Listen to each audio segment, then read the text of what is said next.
신학자 아우구스티누스는 자신이 평생에 걸쳐 알고 싶은 두 가지는 바로 신과 자기 자신이라고 했다고 합니다.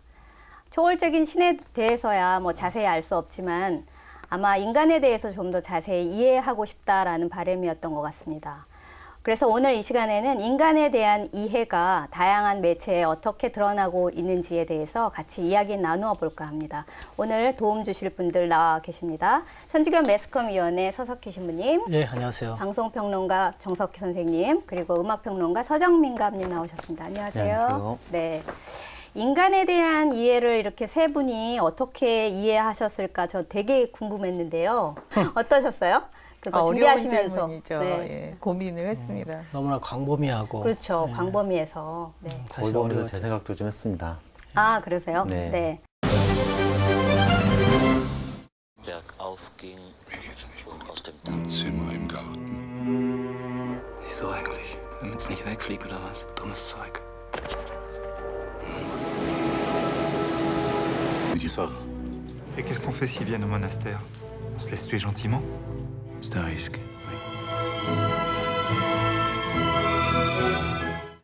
네, 화면 보니까 베를린 천사의 시, 시티 예. 오브 에인젤, 그다음에 신과 인간이라는 영화인데요. 이 영화를 선정하신 특별한 이유가 있으신가요? 예, 그 인간에 대해서 생각한다는 것은 너무나 광범위한 것이고, 예를 들어서 저 같은 경우는 이제 미디어가 어떻게 인간을 담아내는가라고 하는 측면으로 좀 좁혀 들어가서, 그리고 보다 더 좁혀 들어가서 보냐면 매스미디어가 인간의 육체에 대해서 어떻게 다루고 있는가. 네. 그리고 우리 또 교회 역사 속에서 육체에 대한 어떤 인식이 많이 달랐고 또 여러 가지 측면에서 새롭게 인식하는 그런 시점에서 저는 이제 그 인간에 대해서, 인간의 특히 몸에 대해서 네. 성찰하게 만드는 그런 영화들이 있죠. 그런 영화를 한번 선택을 해봤습니다. 물론 그 베르베르라고 하는 그 프랑스 그 소설가인가요? 네네. 그분이 인간은 우리의 친구다라고 하는 그런 나름대로의 단편 영화도 있는데 인간을 그 외계인의 입장에서 바라보는 네. 거죠. 그리고 또 이제 로봇 영화들이 많이 나오는데 로봇 영화들은 주로 AI라든가 이런 영화들은 주로 인간을 말하자면 로봇의 시선으로 바라보는 네. 거. 근데 이제 제가 여기서 소개하는 이 영화들은 그렇다면 천사는 인간을 어떻게 바라보는가? 특히 인간 전체를 총체적으로 바라보는 게 아니고 인간의 몸을 어떻게 바라보고 있는가 하는 그런 측면에서 이제 다루는 영화들을 이렇게 뽑아봤는데 그런 영화들 중에 하나가 베를린 천사의 시, 그다음 베를린 천사의 시를 리메이크한 영화가 시티 오브 엔젤이고 네. 조블랙의 사랑, 여러분들도 많이 보셨을 텐데 조블랙의 사랑이라든가 마이클이라고 하는 영화도 있어요. 미카엘 대천사가 휴가를 나와가지고 겪게 되는 이야기. 네. 일종의 영화니까 일종의 놀이 형식으로 체험해 보는 거죠. 만일의 가정법이죠. 그러니까 만일에 천사가 우리들 사이에 온다면 어떨까? 이런 류의 영화들. 그리고 또 이제 특별히 또 인간의 몸에 대해서 또 인간의 몸은 또 예수님이 인간의 몸을 취하셨잖아요. 네. 그런 측면에서 또 인간의 몸은 뭔가를 또 얘기해주는 영화가 신과 인간이 아닌가. 그래서 그 신과 인간이라는 영화를 제가 한번 소개해보고 싶었어요. 네. 먼저 그 시티 오브 에인젤? 예. 거기서 특별히 몸에 대해서 어떻게 다루고 있는지 조금 스토리랑 함께 예, 설명해 주신다면. 시티 오브 엔젤보다도 이전에 그 베를린 천사의 시. 이전의 천사 영화들은 영화가 생긴 이후로 그 영화 속에서, 드라마 속에서 천사들은 주로 어떤 역할이냐면 보조자의 역할이었어요. 말하자면 이야기의 개연성을 살리기 위해서 하늘에서 천사가 내려와줘서 도와주었다. 네. 그래서 행복해졌다. 이런 식의 얘기였는데 베를린 천사의 시가 나오면서부터 천사가 주요 캐릭터로 등장을 하죠.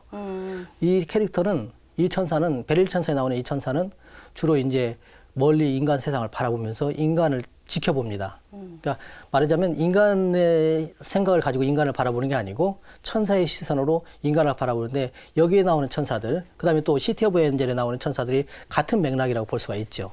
그 이후로 아까 말씀드렸던 마이클이라고 하는 영화, 그다음에 또 조블랙의 사랑이라고 하는 영화에 나오는 그런 천사들도 아주 영적인 존재로서 오랜 동안 그 인간은 이류적인 삶을 살죠. 그리고 삶과 죽음이 분명히 정해져 있죠. 네. 아주 짧은 순간이죠. 그런데 여기 천사들은 언제나 오랜 동안, 긴 세월 동안 죽지 않고 영적인 존재로 살아있으면서 그들은 육적인 몸을 가지고 있지 않습니다. 그러면서 육적인 몸을 가지고 있지 않으면서 인간을 바라보는 거죠. 그런데 육적인 몸을 갖지 않은 상태에서 인간을 바라보니까 인간들은 느낄 수 있다는 거죠. 네. 감정을 느낄 수 있고 아픔도 느낄 수 있고 사랑도 느낄 수 있고 때로는 눈물을 흘리면서 슬픔도 느끼고 이런 부분들에 대해서 인간의 육체가 지니고 있는 이런 측면들, 이런 감정적인 측면에 대해서 천사들이 오히려 더 부러워하는 거죠. 우리가 성경의 시편에 보면은 시편 8장에 보면은 천사들보다 못하게 만드셨지만 이렇게 시편 저자가 외치거든요. 네. 물론 뭐 시편 저자의 얘기겠지만 어떻게 보면 천사라고 하는 존재가 영적인 존재가 인간을 부러워한다. 그래서 여기에 나오는 영화들은 그 말하자면 그 사랑을 하고 싶어해요. 나도 저 사람처럼 저렇게 사랑을 하면서 저렇게 감정을 느끼는데 나도 한번 그 감정을 느끼고 싶다. 또 여기에 나온 천사들은 또 먹고 싶어해요. 뭔가 이렇게 먹고 싶어해요. 저 맛은 어떤 것일까? 한번 먹어볼까? 조블에게 사랑해서 그 맞아요. 코코넛 예. 버터, 아니 그 땅콩 버터, 땅콩 버터를 예. 입에다 물고 다니잖아요. 그 양복을 입고 점잖은 체면에 계속해서 이렇게 물고 다니면서 이제 거기 나오는 그 천사는 영적인 존재인데 사람의 몸을 이렇게 갖게 된 거죠. 그러면서 이렇게 느껴보는 거예요. 거기 나오는 천사는 또 사랑도 해봐요. 아, 사랑이라는 것은 이렇게 황홀하고 좋은 거구나도 네, 네. 있지만 또 헤어지는 아픔도 겪죠.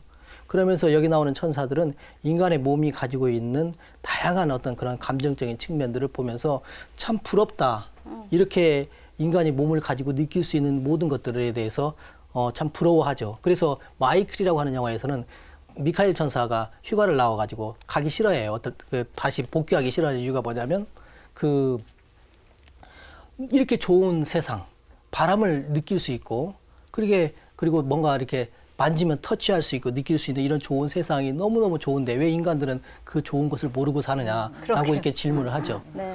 이런 면들에서 이제 저는 그 인간의 몸에 대해서 이렇게 그래 우리가 가지고 있는 소중한 몸이 뭐 과거에는 뭐 이 인간의 육체는 뭐 영혼의 감옥이다 이런 네, 시절도 네. 있었고 또 채찍질로 이 다스려야 되는 어떤 고행이라든가 그런 어떤 그 과정에서 인간의 몸을 생각하기도 했지만 이 인간의 몸은 한편으로는 우리에게 축복이다라고 하는 사실을 그러니까 이 인간의 몸을 통해서 느낄 수 있는 오감의 축복 바로 이것을 영화들이 드러내주고 있지 않은가.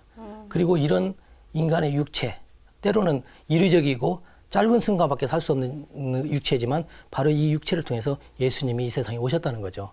그래서 그런 의미에서 육체의 의미는 뭘까를 생각을 해봤죠. 네. 보통 정신에 비해서는 육체를 좀 이렇게 열등한 것 이렇게 보기 쉬운데 몸이 굉장히 중요하다. 그리고 그 국가에서라는 드라마에서도 영생을 얻는 대신에 네. 사랑을 택하는 그런 존재도 나왔었거든요. 그러나 또 반대로 영생을 얻기 위한 그런 SF 영화가 또 얼마나 많아요. 그쵸. 그래서 사람은 자기가 위치하지 않은 곳에 것에 대한 대해서. 그런 동경이 있다는 생각이 듭니다. 모든 육체는 풀과 같고라는 규절이 있는데 그 규절을 이용해서 그 성가 혹은 가곡을 만든 곡들이 꽤 있죠. 그래요. 네, 그리고 사실 대중음악에서는 육체를 굉장히 뭐랄까 섹슈얼리티에 예. 집중해서 뭐랄까 성적인 측면 내지는 육감적인 어떤 면들을 굉장히 강조하는 노래들이 많아서 사실 좀 문제가 되고 있는 측면도 있긴 하죠. 네. 하지만 또 어찌됐든 육체의 젊음과 아름다움은 인간이 누릴 수 있는 어떤 하나의 즐거움이 아닌가라는 생각이 좀 들기도 하고요. 또 말씀하신 영화 중에서 베를린 천사의 시에서는 닉 케이브라는 되게 유명한 뮤지션이 나와서 실제 라이브 연주하는 모습이 나오기도 하죠. 네. 그 신과 인간은 어떤 내용인지도 소개해 주세요. 신과 인간은 또 이제 아까 앞서 봤던 천사 영화들과는 좀 다른 각도에서 볼 수 있는데 이건 실제로 있었던 이야기고 알제리의 티비린이라고 하는 곳에서 네. 그 트라피스트 수사님들 그 수사님들이 순교한 이야기예요. 예. 그러니까 무장 단체로부터 이슬람 무장 단체로부터 이제 그 끌려가서 죽게 된 이야기인데 이분들이 모르고 끌려간 게 아니고 이미 알고 있었어요. 언젠가는 우리도 죽게 될지도 모른다. 예. 그런데 이분들이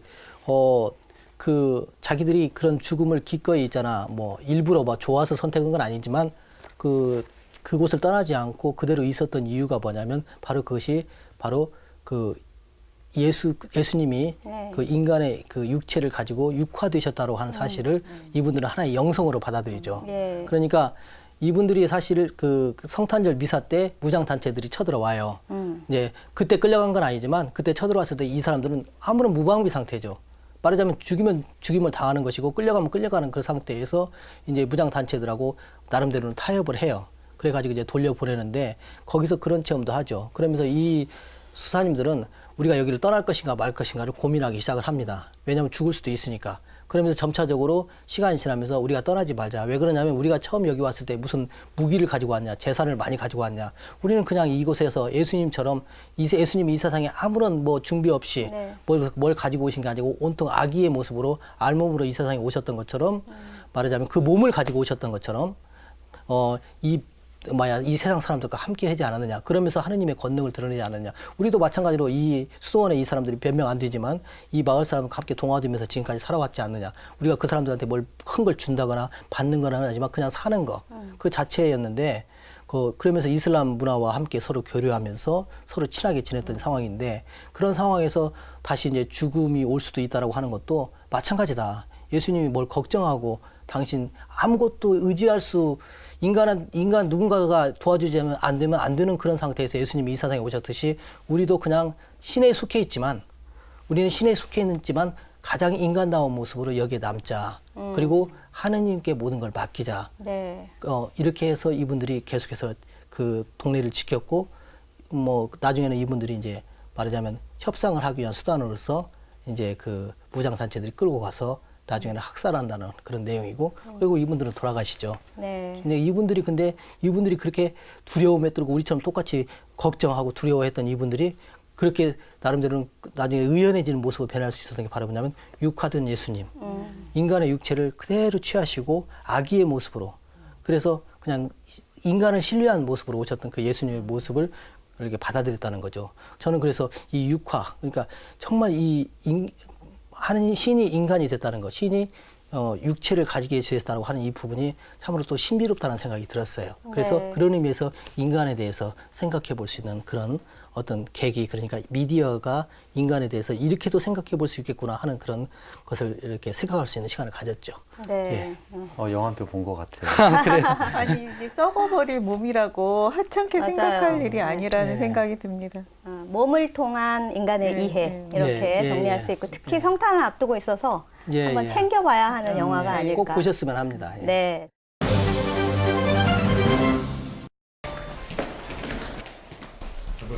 잠깐 얘기 좀 하자. 바빠.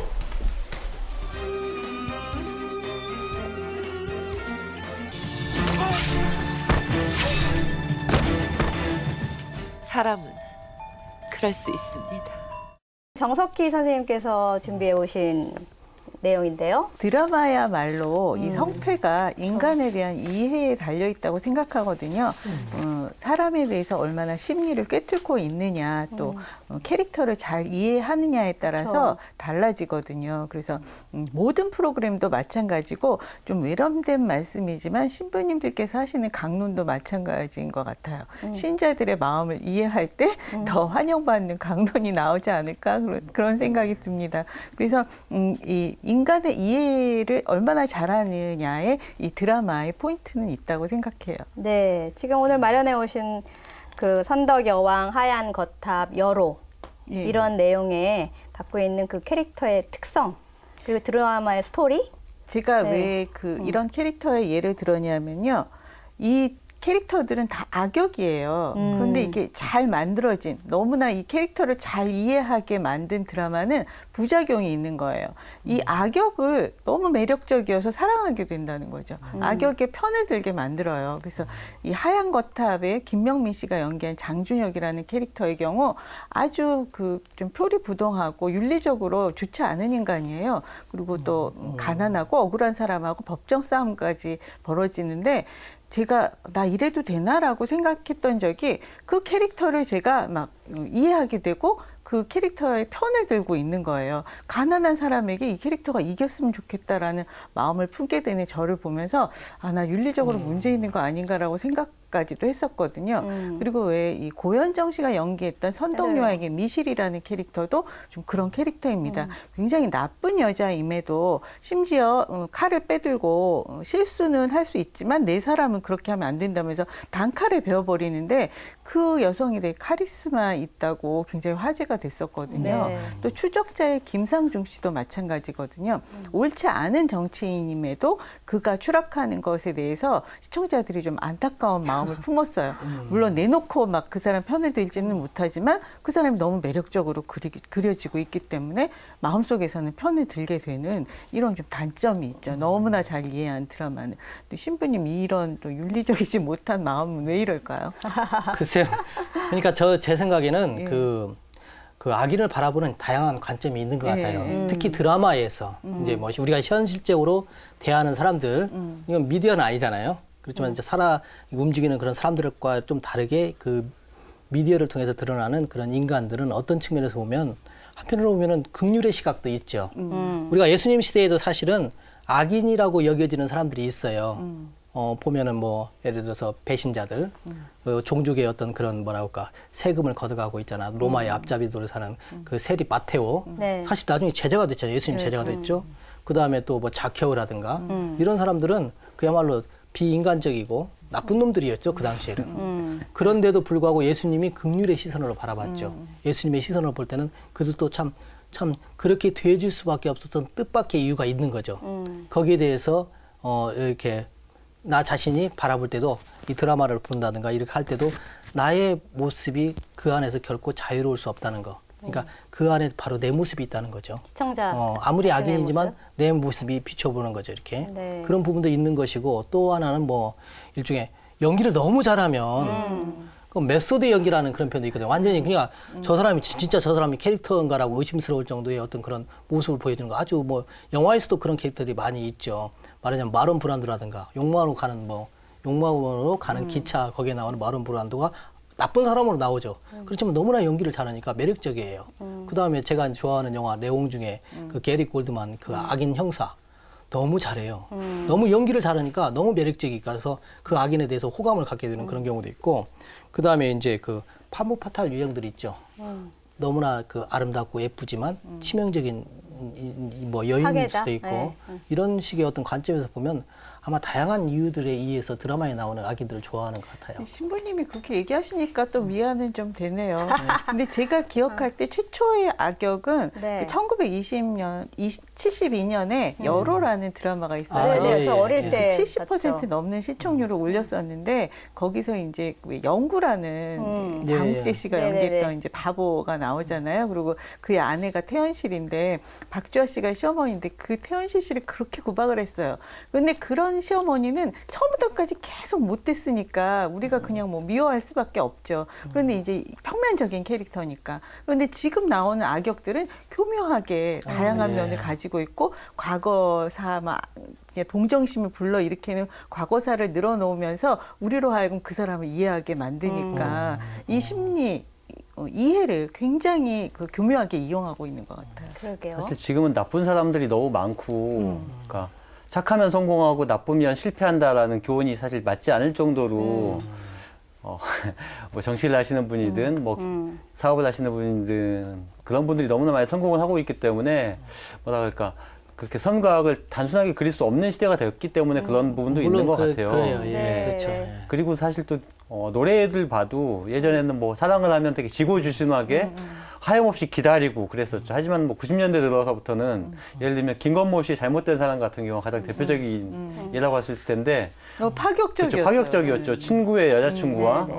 이렇게 사랑에 빠지고 친구는 버려지고 아무것도 몰랐고 이런 것들이 보여지면서 지금은 뭐라 그럴까요? 아까 파무파탈 말씀하셨지만 그 남자들만 나쁜 남자인 게 아니라 이제는 뭐 여자들도 할 얘기를 하고 남자를 걷어차기도 하고 그러는 경우죠. 카라 같은 경우도 미스터라는 곡에서 남자한테 이리 와봐 막 이렇게 표현하는 옛날 같은 옛날 같지 않은 그렇죠. 그런 모습이 나타나고 있는데 이런 게 다 제가 볼 때는 어떤 시대적인 반영이 아닌가 맞습니다. 싶습니다. 예, 그래요. 네. 예.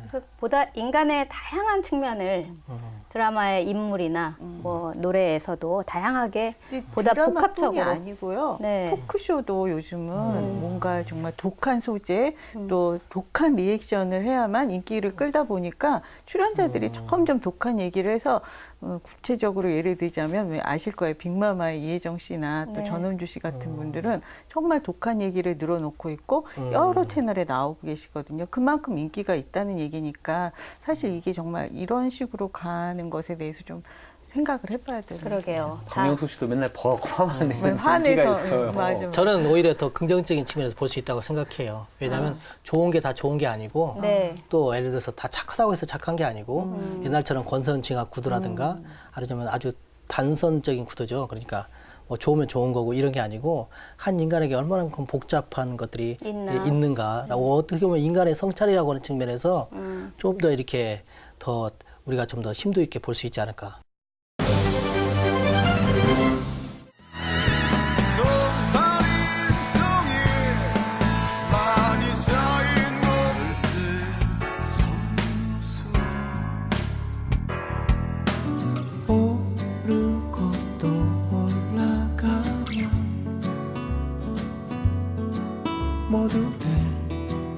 그 노래에서는 또 어떻게 인간 이해를 할 수 있는지 준비를 해오셨는데요.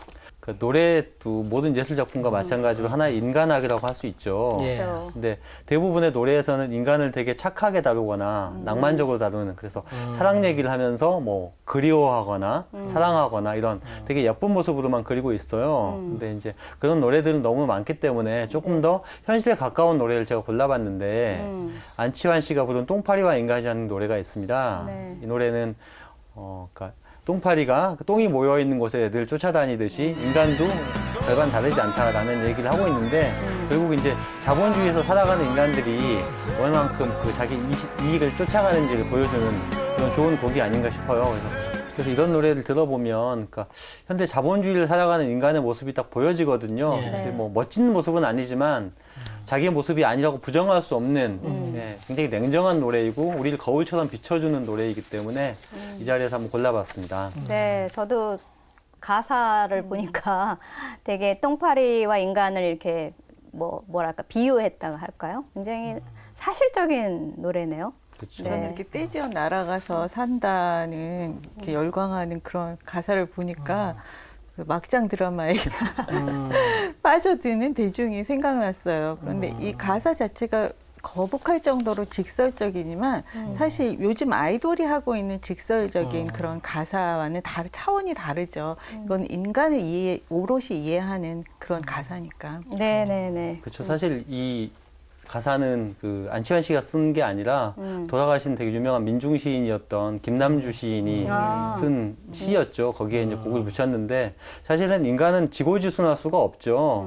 그리고 어떤 체제에서 살고 있느냐에 따라서 인간의 모습이 굉장히 달라질 수밖에 없죠. 그러니까 대표적인 경우가 70년대에 이제 중국과 미국에서 똑같이 대형 사고가 난 적이 있었어요. 그러니까 미국 뉴욕에서였나요? 그 정전 사고가 나서 이제 밤에 불이 꺼지고 그렇게 됐을 때 막 약탈이 벌어지고 네. 강간이 벌어지고 난리가 났죠. 그랬는데 비슷한 시기에 중국에서는 대지진이 났단 말이죠. 근데 전혀 약탈이나 이런 것들이 없이 서로 사람들을 도와서 구출하고 질서 있게 행동했다는 거 보면 물론 뭐 중국이 좋은 나라이고 미국이 나쁜 나라라고 말할 수는 없지만 어떤 사회에서 사느냐에 따라서 굉장히 다른 모습을 보여준다는 것이 드러나고요. 또 그런 모습을 또 잘 보여주는 또 다른 노래가 바로 안치환 씨가 부른 노래 중에 개새끼들이라는 노래가 있는데 제목은 굉장히 세지만 자기 밥그릇 앞에서는 누구나 개새끼가 된다라는 그런 가사이거든요.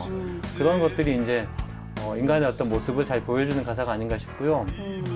또 한 곡을 또 골라본다면 그 특히 이제 20, 30대 여성분들에게 인기가 좋은 뮤지션인데 루시드 폴이라는 네. 굉장히 달콤한 노래를 부르는 분이죠. 근데 이분이 평범한 사람이라는 노래를 발표한 적이 있는데 이 노래는 굉장히 은유적인데 평범한 사람이지만 자기가 살기 위해서 어딘가로 올라갈 수밖에 없었다라고 하는 얘기를 하고 있는데 이 노래가 발표된 이후에 많은 분들이 그 용산 참사에서 그 돌아가셨던 그 철거민 분들을 생각을 했어요. 그러니까 한 사람의 그냥 평범한 자영업자였고 그랬지만 자기의 어떤 삶과 가족을 지키기 위해서 막내에 오를 수밖에 없었던 그러다가 결국 돌아가실 수밖에 없었던 그런 안타까운 사연을 이렇게 보여주면서 어떤 시대가 어떤 인간을 어떻게 만들고 있는지를 맞아요. 보여주고 있는 그런 좋은 노래가 아닌가 싶어서 이렇게 세 곡 이어서 좀 소개를 해보고 싶네요. 네.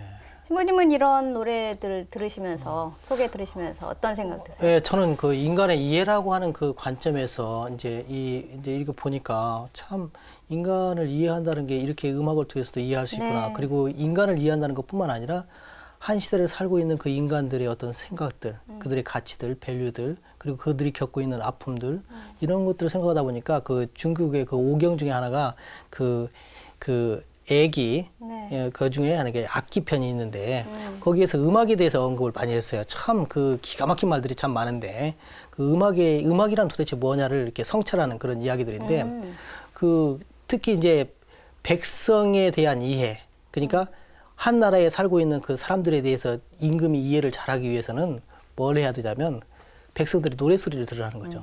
그 노래소리를 들어보면 그 백성이 슬픈가, 아픈가, 어디가 아픈가, 무엇을 필요로 하는가, 그리고 정말 그 흥하게 살고 기쁘게 사는 백성들의 노래소리는 이렇게 다르고 또 저렇게 다르고 일일이 다 언급을 해놨어요. 네. 그런데 이제 저는 이 음악을 보니까 뭐 자본주의에 대한 나름대로의 어떤 그 억눌림 같은 것들, 자, 우리가 그러죠. 자본주의 사회에 살고 있는 사람들은 자본주의가 그야말로 지상이죠. 다 좋은 것이고 그렇게 살지 못하는 저쪽은 바보스럽고 이렇게 얘기를 하지만 마침 여기와 관련해서 아까 소개해드린 그 교황님께서도 그 복음적 기쁨이라고 하는 그 권고에서도 이 자본주의에 대해서 말씀을 하죠. 자본주의가 능사가 아니다. 네. 자본주의가 얼마만큼 사람들을 비인간화시키는지에 대해서 교황님께서도 권고를 하시면서 가난한 이들의 소리에 귀를 기울이고 어려운 사람들을 위해서 적극적으로 투신해야 된다라고 하는 것을 아주 강하게 말씀을 하시거든요. 그런 측면에서 바라보면 이 노래를 보면서 정말 아픔이 느껴져요. 이렇게 그 어떤 아픔, 정말 인간의 노래 소리, 그리고 이런 노래들이 그냥 불리어지면은 무관심으로 그게 아니라 그래 맞아라고 이렇게 공감할 수 있다라고 하는 것은 우리가 어딘가 모르게 우리의 마음의 표현이라고 볼 수도 있겠죠. 부르는 사람뿐만 아니라 그걸 듣고 있는 우리들의 마음도 마찬가지로 같이 공감한다고 할 수 있는데 여기에 대해서 정말 우리 스스로도 우리의 이런 마음을 살펴볼 수도 있지만 이런 노래를 통해서도 어떻게 보면 인간에 대해서 충분히 그러네요. 이해하고 우리나라 사람들에 대해서도 이해할 수 있지 않을까 그런 생각이 들었습니다. 네. 예전에 왜 농사 지으면서 노동요 로 불리웠던 노래 가락에서 민중 국민들 시민들이 어떤 삶을 살고 있는지를 잘 파악하는 게 중요하다 이런 말씀이신 것 같아요. 네. 자, 지금 오늘 영화, 드라마 또 음악을 통해서 인간의 이해라는 측면을 살펴봤는데요. 그냥 간단하게 정리하시면 공통의 요소라고 하면 뭘 찾아볼 수 있을까요? 인간의 저는 어떤 아무 때나 그 배려를 잊지 않으면 이해는 자동으로 따라온다고 생각합니다. 네. 시무님께서는 글쎄 저는 뭐 정말 그 인간하면 저는 이제 뭐 다른 거 상관없이 역시 인간은 신을 향해서 신음하고 갈망할 때 그게 가장 인간적이다라고 저는 그 파스칼이 그 비슷하게 얘기를 했기 때문이 아니고 저는 그 말을 굉장히 좋아해요. 뭐 인간은 가장 인간다워지는 것은 신을 향해서 신음한다는 거, 네. 갈망한다는 거. 저는 그 인간을 그렇게 바라보고 싶어요. 하느님하고 끈을 놓지 말자. 예. 네. 또 우리 서정민 갑시는 저는 역시 그 시대가 인간을 만드는 게 아닌가라는 생각이 들어요. 그러니까 다른 얘기지만 예전에 뭐 불가리아 이런 데 사는 분들이 뭐 장수촌이 많았다고 하는데 실제로 그것은 취업 걱정, 뭐 병원 갈 걱정을 안 했기 때문에 그렇게 오래 살았고 그리고 이제 사회주의 체제가 무너진 이후에는 평균 수명이 낮아졌다는 얘기를 들은 적이 있거든요. 그래서 역시 요구르트를 많이 먹어본 줄 알았는데 네, 저도 그런 줄 알았어요. 근데 그건 아니었다고 하더라고요. 그래서 드라마 이야기할 때도 했던 것처럼 착한 사람들이 진짜 마음 편히 살 수 있는 그런 세상이 좀 됐으면 좋겠어요. 네, 좋습니다. 착하게. 네. 좋습니다. 인간학이라고 하면 평생 연구에도 끝이 나지 않는 학문이라고 합니다. 그만큼 인간에 대한 이해는 더 깊은 성찰과 또 뭐 하느님과의 만남 이런 게 두루 필요하지 않나 싶습니다. 오늘 도움 말씀 주신 세 분 선생님들 감사드리고요. 네, 이제 성탄을 앞두고 있는데 주변 가족들 멀리 갈 게 아니라 주변 가족들과 좀 더 따뜻하게 지내면서 인간의 몸으로 오신 예수님을 생각하는 시기 맞으셨으면 좋겠습니다. 마치겠습니다.